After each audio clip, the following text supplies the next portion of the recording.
पुनर्रचित हवामानावर आधारित फळपीक विमा योजना आंबिया बहार सन 2023-24 करिता सिंधुदुर्ग जिल्ह्यातील 42,190 आंबा काजू बागायतदार शेतकऱ्यांनी फळपीक विमा योजनेत सहभाग घेऊन 19,991 हेक्टर क्षेत्र संरक्षित केलं आहे।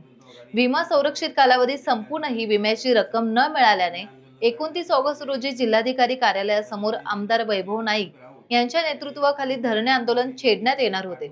मात्र जिल्हा अधीक्षक कृषी अधिकाऱ्यांनी विमा रक्कम मिळवण्यासाठी सुरू असलेल्या प्रयत्नांबाबतचे लेखी पत्र दिले आहे।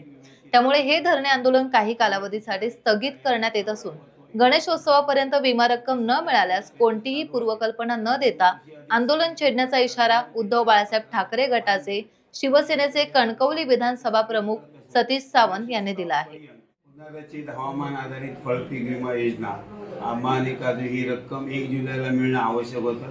या संदर्भात वेळोवेळी जिल्हा कृषी अधीक्षक यांची भेट घेतलेली होती।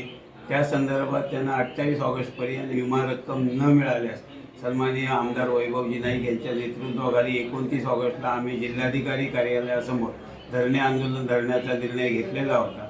पण सन्माननीय जिल्हा कृषी अधीक्षक राहुल यांनी दूरध्वनीवरून आणि लेखी पत्र पाठवून उद्याचं 29 ऑगस्टचे जे आपलं असलेलं धरणे आंदोलन स्थगित करावं।